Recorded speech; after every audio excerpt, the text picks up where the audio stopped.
오늘 말씀은 로마서 6장 11에서 14절입니다. 이와 같이 너희도 너희 자신을 죄에 대하여는 죽은 자요 그리스도 예수 안에서 하나님께 대하여는 살아있는 자로 여길지어다. 그러므로 너희는 죄가 너희 죽을 몸을 지배하지 못하게 하여 몸의 사욕에 순종하지 말고 또한 너희 지체를 불의의 무기로 죄에게 내어주지 말고 오직 너희 자신을 죽은 자 가운데서 다시 살아난 자와 같이 하나님께 드리며 너희 지체를 의의 무기로 하나님께 드리라. 죄가 너희를 주장하지 못하리니 이는 너희가 법 아래 있지 아니하고 은혜 아래 있음이라. 아멘. 쉬운 성경으로 다시 읽어드리겠습니다. 이와 같이 여러분도 여러분 자신을 죄에 대해서는 죽은 사람으로 하나님께 대해서는 그리스도 예수 안에서 살아있는 사람으로 생각하십시오.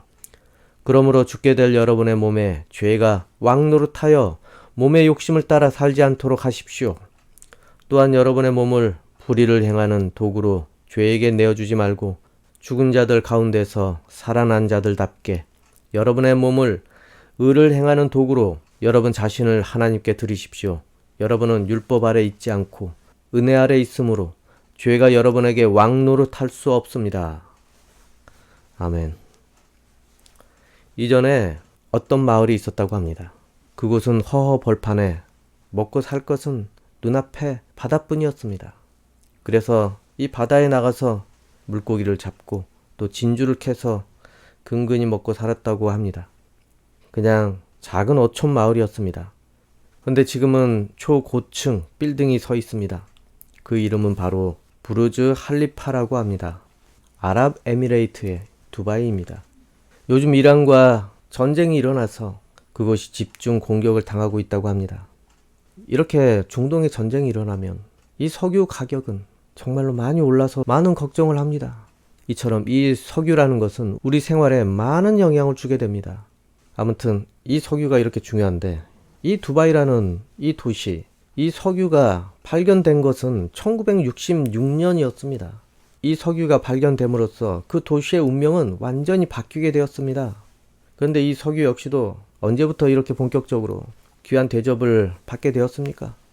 20세기 초 내연기관이 보급되면서 그렇게 된 것입니다. 자동차가 확산이 되면서 이 석유는 엄청난 수요가 생기게 되었습니다. 이전까지는 이것이 발견되어도 쓸 일이 별로 없어서 불을 밝히는 데 쓰거나 아니면은 거기에서 나오는 이 타르 이것으로 배를 제조하는데 접착제로 그렇게 쓰였다고 합니다. 쓰임새가 이 정도밖에 안 됐습니다. 그리고 석유가 고여서 그렇게 흘러나오는 지역은 쓸모없는 불모지나 다름이 없었습니다. 아무것도 자랄 수 없는 죽음의 땅으로 그렇게 여겼습니다. 하지만 오늘날에는 이 석유 어떻습니까? 이 전쟁을 할 정도로 이걸 독차지하려고 합니다. 이 정도로 이 석유는 귀한 대접을 받는 자원이 되었습니다. 이 석유가 제대로 해석이 되면서 이 사용법, 이 쓸모를 알기 시작한 다음부터 이제 이것은 그 존재에 대해서 다시 해석을 하게 되는 것입니다. 또 대접도 달라지게 되고 사람도 마찬가지 아니겠습니까? 어떤 사람은 알면 알수록 쓸모있는 그런 구석이 많아서 정말 귀한 대접을 받게 됩니다. 좋은 면을 많이 알게 됩니다. 그래서 그 사람에 대해서 이전에 가졌던 그런 생각, 경계심 그것을 다 내려놓게 되고 점점 상대하고 싶은 그런 존재가 됩니다.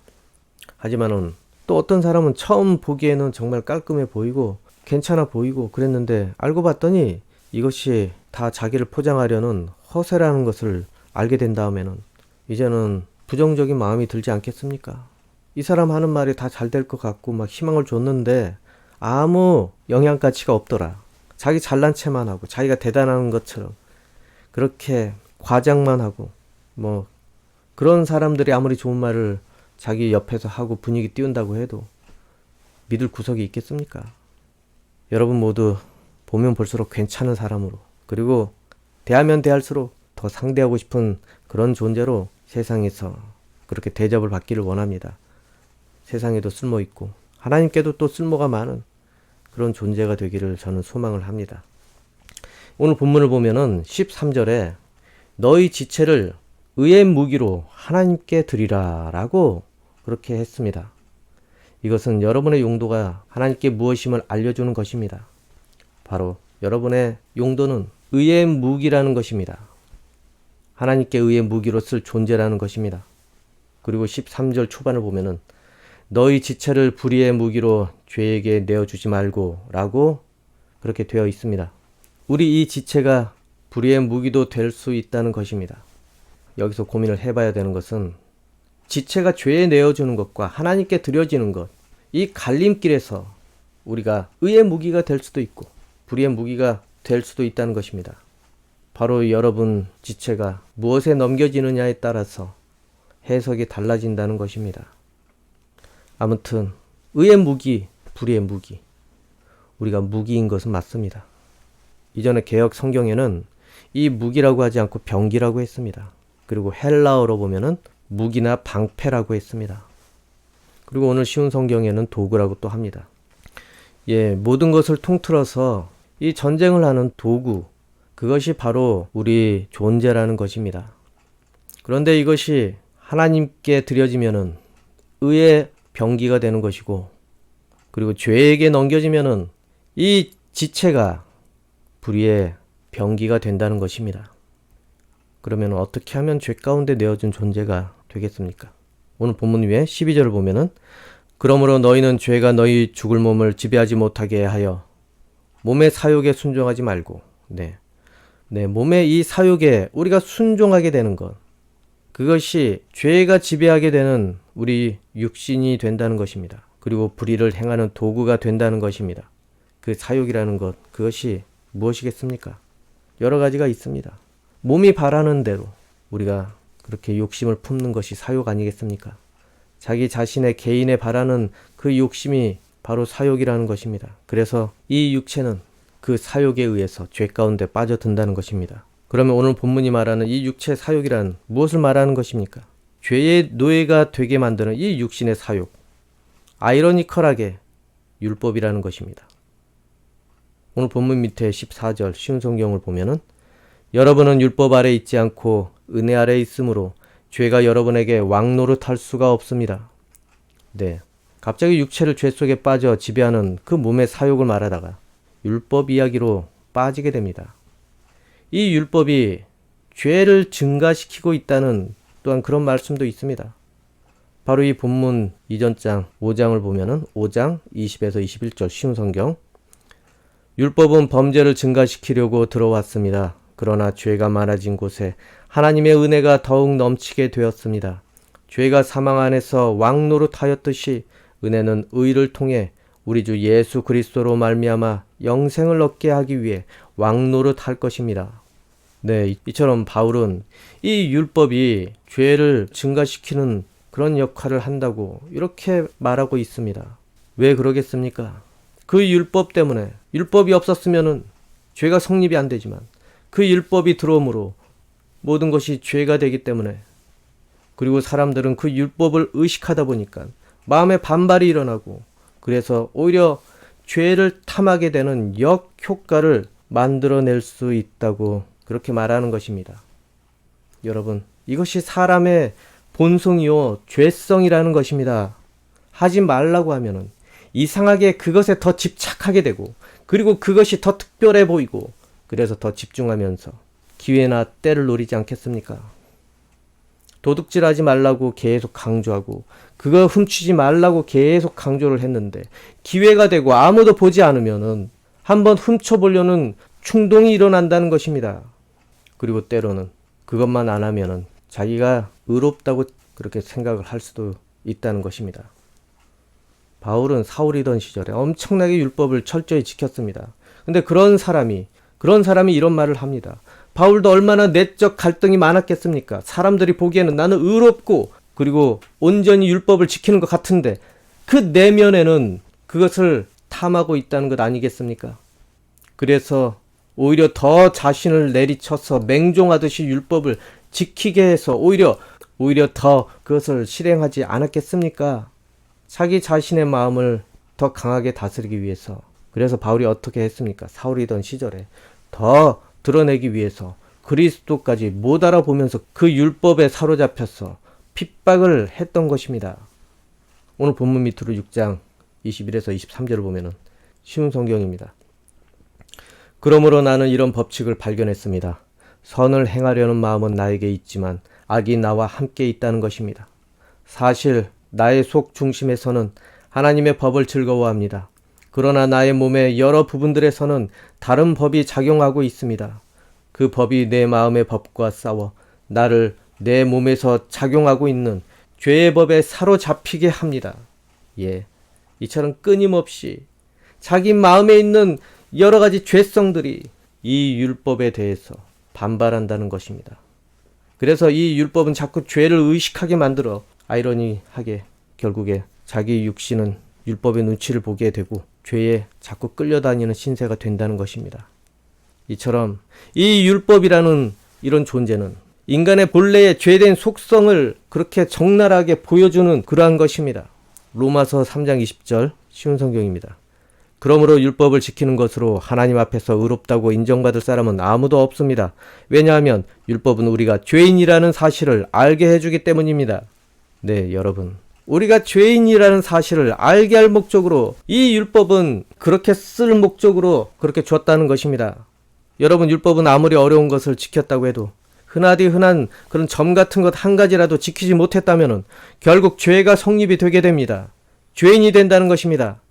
예를 들자면은 레위기 19장 18에서 19절을 보면은 원수를 갚지 말며 동포를 원망하지 말며 네 이웃 사랑하기를 네 자신과 같이 사랑하라.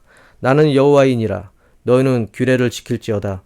네 가축을 다른 종류와 교미시키지 말며 네 밭에 두 종자를 섞어 뿌리지 말며 두 재료로 직조한 옷을 입지 말지며. 자신에게 원수짓을 하는 그 대상을 복수하지 않고 그냥 내버려 두고 또 주변 사람들에게 손해를 보면서까지 베풀고 그렇게 했을지라도 그만 농사를 짓다가 종자가 섞인 줄 모르고 파종을 해버리면 어찌 되는 것입니까? 하나님의 율법을 지키지 않은 죄인이 되는 것입니다. 물론 이 섞어가지고 뿌린다는 게 이것이 무슨 큰 죄가 됩니까? 그래서 이것이 너무하다고 생각이 들 수도 있지만은 하지만 그 안에는 하나님께서 정하신 지혜와 취지가 담겨 있다는 것입니다. 하나님께서 바라는 의도가 있다는 것입니다. 그 안에는 하나님의 지혜와 생각을 가볍게 여긴 죄가 성립이 된다는 것입니다. 아무튼 여러분, 이렇게 어려운 율법을 그렇게 지켰지만은 하찮은 것 하나도 어기게 된다면은 역시 속죄죄를 드리면서 그 죄의 대가를 치러야 합니다. 그래서 사람은 이 율법으로는 절대로 의롭다고 인정받지 못하게 된다는 것입니다. 결국에는 율법으로는 사람은 온전히 의롭게 될 수가 없다는 것입니다. 왜냐하면 그 취지가, 그 율법을 주신 그 취지가 원래 그렇기 때문에 죄를 알게 하고 그 율법을 통해서 하나님 앞에 겸손함으로 죄된 모습으로 그렇게 나오게 하기 위해서, 율법으로 자기 자신을 비춰주기 위해서, 그래서 율법을 준 것입니다. 자기 죄를 인정하게 하기 위해서, 용서를 그래서 하나님께 구하게 하기 위해서, 하나님께 항복하고 복종하게 하게 만들기 위한 그 근거로 그 율법을 하나님께서는 사용을 하시는 것입니다. 가벼운 허물이든 간에 무거운 죄든 간에 하나님의 뜻을, 이 율법을 모두 준수하지 않음으로 인해서 하나님 앞에서는 죄를 용서받아야 하는 존재로 된다는 것입니다. 그리고 이 율법은 그 죄를 주장하게 됩니다. 즉, 이 율법은 결국 우리는 죄인이라 주장하는 근거가 된다는 것입니다. 바로 사람이 죄성이 있는 존재이기 때문에. 그런데 하나님께서 죄라는 것만 가르쳐주면 되겠습니까? 우리 자신이 누구인지 가르쳐주고 거기서 끝나면 뭐합니까? 그 이유가 있어야 되는 거 아니겠습니까? 바로 그래서 하나님께서 그것을 해결하기 위해서 예수 그리스도를 보내주셨습니다. 이 율법을 마감을 하실 예수 그리스도를 우리에게 보내주셨습니다. 죄라는 것을 알게 한 이유는 바로 죄를 씻기 위해서 알게 하는 것입니다. 죄를 씻을 방법을 우리가 붙잡게 만들기 위해서, 그래서 죄인이라는 것을 알게 하는 것입니다. 그래서 그분을, 예수 그리스도 그분을 믿는 것으로 은혜로 우리가 그 죄에서 해방되게 만들어 주신 것입니다. 비록 율법을 통해서는 죽어 마땅한 죄인이지만, 그리고 죄의 대가를 치러야 하는 존재들이지만, 하나님께서 예수 그리스도만 믿으면 은혜를 베푸시겠다는 것입니다. 그 수많은 죄에 대해서 용서해주는 은혜를 베푸시겠다는 것입니다. 그리고 용서해 주시고 이제는 영원한 생명을 주시겠다는 것입니다. 바로 병을 진단을 하게 하는 것이 그 율법이며, 그 진단은 왜 합니까? 병이 있다는 것을 왜 진단합니까? 고쳐주기 위해서 그런 것입니다. 고쳐주시기 위해서. 그래서 영원한 생명을 주시기 위해서. 바로 이것처럼 이 율법이라는 것에 대해서 우리가 죄인이라는 것이 낱낱이 적혀 있지만 그 은혜로 인해서 죄를 용서해 주시려는 것이 바로 하나님의 뜻입니다. 성경 본문을 보면 21절에서 24절 쉬운 성경입니다. 그러나 이제는 율법 없이도 하나님께로부터 오는 의가 나타났습니다. 이것은 율법과 예언자들도 증언한 것입니다. 하나님께로부터 오는 의는 예수 그리스도를 믿는 믿음을 통해 옵니다. 이 의는 믿는 사람이라면 누구에게나 주어지는 것이며 사람을 차별하지 않습니다. 모든 사람이 죄를 지어 하나님의 영광에 이를 수 없게 되었습니다. 그런 사람이 그리스도 예수께서 주시는 속죄를 통해 하나님의 은혜로 의롭다는 판단을 받습니다. 그것은 하나님께서 거저 주시는 선물입니다. 아멘. 여러분, 이렇기 때문에 예수님을 믿는 그 믿음으로 인해서 우리는 의롭다고 불려지게 되는 그런 인생이 되는 것입니다. 의롭다고 인정받는 그런 인생이 되는 것입니다. 그리고 심판날에 의롭다고 판정을 받게 됩니다. 이제 율법의 내용으로 죄인으로 판정받던 신세에서 예수 그리스도를 믿느냐 아니냐, 그것으로 통합되게 된 것입니다. 이제는 율법이 정한 죄 아래 있는 것이 아니라 예수님을 믿는 그 믿음으로 우리는 죄가 있는지 없는지 정해진다는 것입니다. 그래서 예수님을 믿는 믿음으로 우리는 의롭다고 인정받게 되는 것입니다. 여러분, 그렇다면 이제 우리 본문에 대해서 한번 생각을 해봅시다. 여러분은 의의 무기가 되려면 어찌 해야 되겠습니까? 그리고 불의의 무기가 되는 것은 무엇 때문에 그렇겠습니까? 바로 예수 그리스도를 믿느냐 아니냐, 그리고 예수 그리스도의 명령을 따라 사느냐 아니냐, 그것 아니겠습니까? 만약 예수 그리스도를 믿고 그대로 따라 산다면 하나님께서는 의의 무기로 여러분을 사용하실 것입니다. 그래서 예수님의 이름을 믿어서 은혜 아래 있는 자들이 하나님의 나라를 위해 방패가 되고, 그리고 검이 되고, 그리고 든든한 병사가 되어줄 것입니다. 이렇게 해서 하나님의 자녀된 자들을 서로 지키고 도와주고 보호하고 위로하고 그러면서 살게 되는 것입니다. 여러분 인생과 여러분 육신은 하나님 미를 위한 그런 병기된 존재들입니다. 하나님께서 여러분을 기름칠하고 닦고 조이고 그러면서 최상의 조건이 되도록, 최상의 능력을 그렇게 발휘할 수 있도록 하나님께서 돌보시는 것을 아끼지 않으십니다. 그리고 잃어버리지 않게 늘 불꽃 같은 눈동자로 그렇게 보고 계신다는 것입니다. 또한 지키신다는 것입니다. 여러분, 전쟁터에서 무기를 분실하면 얼마나 큰일 납니까? 그리고 무기가 제대로 작동이 안 된다면 전쟁의 승패가 갈릴 수도 있는데 그것을 얼마나 예민하게 관리하겠습니까? 늘 여러분 인생을 지켜보고 계신다는 것입니다. 이처럼 여러분 자신을 올바로 아시기 바랍니다. 여러분은 하나님의 귀중한 자원입니다. 그것을 꼭 깨달으십시오. 하나님의 능력을 보여줄 그런 자원이라는 것입니다. 그렇기 때문에 여러분 자기 자신을 똑바로 알고 인생을 사시기 바랍니다. 자기가 어떤 존재인지 모르면 이 영적인 전쟁에서 무엇으로 이길 수 있습니까?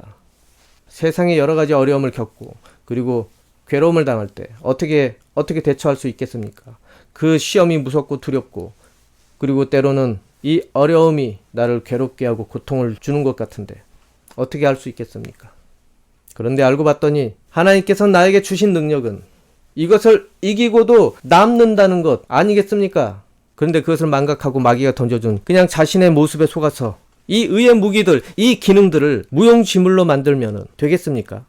그래서 조금만 시험을 주면 두려워서 냅다 도망가고 예수 그리스도 이름 하나면 되는데, 그 이름을 믿고 사용하기만 하면 되는데 하나님께서 여러분을 그냥 의의 무기라고 한 것이 아니라는 것입니다. 꼭 깨달으십시오. 능력을 주시고 그리고 힘을 주셔서 분명히 여러분에게 그 무기다운 능력을 하나님께서는 허락하신다는 것을 알기 바랍니다. 그래서 여러분, 은혜 안에 있는 여러분은 결국 예수 그리스도로 인해서 백전백승의 인생이 될 것이라 믿으시기 바랍니다. 오히려 패배한 것 같이 보이더라도 그것이 좋은 기회가 되어서 더 큰 승리를 하나님께서는 우리에게 안겨주실 것입니다. 그래서 모두 좋은 상황, 좋은 기회가 만들어져서 이전의 인생들은 단지 과정이라는 것을 알게 될 것입니다. 여러분, 어려운 상황도 결국 이겨낸 자들에게는 좋은 재료가 되고 좋은 과정이 되는 것으로 해석이 됩니다. 좋은 일들을 만드는 재료로 해석이 됩니다. 중요한 것은 여러분 자신이 지금 그 어려움에 대해서 하나님 앞에서 어떻게 해석하고 대하느냐, 그것 아니겠습니까? 하나님께서는 못하실 일이 없습니다. 그러니 여러분, 마귀가 주는 여러 가지 시험과 두려움에서 하나님께서 주시는 능력을 통해서 그거를 상대하시기 바랍니다. 어렵다고 해서 좌절하고 낙심하고 그것을 통해서 인생을 비관만 하지 마시고 하나님을 붙잡기 바랍니다. 그리고 자기 자신이 하나님의 도구라는 것을 꼭 잊지 마십시오. 그러면은 그 모든 것이 여러분에게는 의의 재료가 될 것입니다. 여러분, 하나님께서 얼마나 위대하시고 얼마나 전능하신 분이신지 여러분 인생에 그것이 간증되기를 원합니다. 모두 하나님의 의의 도구가 되어서 죄된 그 사욕들에서 벗어나서 모든 것이 은혜로 변하기를 바랍니다. 그러면 하나님께서는 그 능력을 여러분에게 보이셔서 쓰실 것입니다. 그렇기 때문에 여러분 자신을 반드시 올바로 해석하시기 바랍니다. 여러분은 하나님의 의의 도구들입니다. 거기에 걸맞게 사시기 원합니다. 하나님께 겸손히 무릎 꿇고 그렇게 납작 엎드려서 하나님의 뜻에 순종하는 모습으로 그렇게 보이시기 바랍니다. 도구가 도구된 모습으로 보여야지 도구가 주인이 되어서 되겠습니까? 여러분 모두 하나님의 은혜로 인해서 모두 좋은 일이 생기기 원합니다. 괴로운 일이 모두 변하여서 그것이 은혜의 재료가 되기를 소망을 합니다. 기도하겠습니다. 아버지 하나님, 우리는 우리 자신을 잘 알지 못합니다. 하나님께서 많은 은혜를 베풀어 주셨지만은 마귀가 주는 여러 가지 시험을 통해서 그 은혜를 망각하게 되고 그렇게 만드는 경우도 있습니다. 아버지 하나님, 하나님께서 우리에게 베푸신 그 예수 그리스도의 그 은혜가 얼마나 대단하고 놀라운 것인지 알고 주님, 우리가 이제는 그 은혜 가운데에서 하나님께 순종하며 하나님의 무기된 존재로 그 인생을 살아갈 수 있기 원합니다. 아버지 하나님, 하나님께서 한번 삼으신 이 인생은 늘 하나님께서 아끼고 돌본다는 것을 늘 잊지 않기 원합니다. 그래서 하나님을 늘 가까이 할 수 있도록 주님, 그 마음에 막힌 문들을 열어 주시옵소서. 아버지, 각 사람이 의의 무기로서 그 기능을 다할 수 있도록 도와주시옵고 악한 마귀가 쏘는 여러 가지 시험의 불화살들을 막을 수 있도록 믿음을 더하여 주시옵소서. 그 인생들이 말씀으로 무장하고 기도로 또 하나님께 아뢰면서 하나님께서 주시는 그 은혜를 늘 공급받으며 살게 도와주시옵소서. 예수님 이름으로 기도합니다. 아멘.